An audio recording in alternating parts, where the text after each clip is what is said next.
আসসালামাইকুম বন্ধুরা, আজকে আমি আপনাদের তৈরি করে দেখাবো ড্রাগন ফ্রুট দিয়ে কিভাবে জেলি তৈরি করতে হয়। তার জন্য প্রথমে আমি দুটো ড্রাগন ধুয়ে নিয়েছি। আমরা সচরাচর আম, পেয়ারা, কমলা এগুলোর জেলি খেয়ে থাকি, কিন্তু আজকে আমি একটু ব্যতিক্রম জেলি তৈরি করব। তার জন্য দুটো ড্রাগন নিয়েছি। ড্রাগন দুটো আমি কেটে নেব। আমি প্রথমে চুলায় একটা প্যান বসিয়ে দিয়েছি। এই পর্যায়ে আমি ড্রাগনগুলো একে একে দিয়ে দিলাম প্যানের মধ্যে।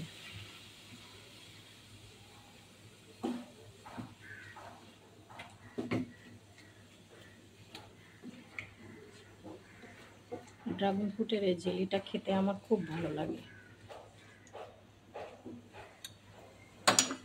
এই পর্যায়ে আমি 1 কাপ চিনি দিয়ে দিচ্ছি।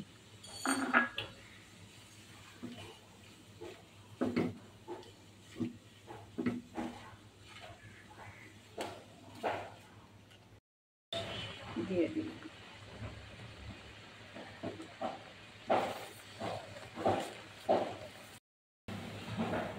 দেখুন, এটা পারফেক্ট তৈরি হয়ে গেছে।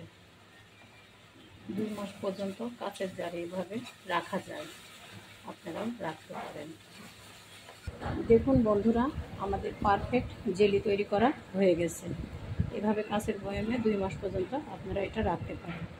অবশ্যই রান্নাটা ভালো লাগলে চ্যানেলটিতে সাবস্ক্রাইব করবেন, লাইক করবেন, কমেন্ট করবেন, শেয়ার করবেন। আল্লাহ হাফেজ।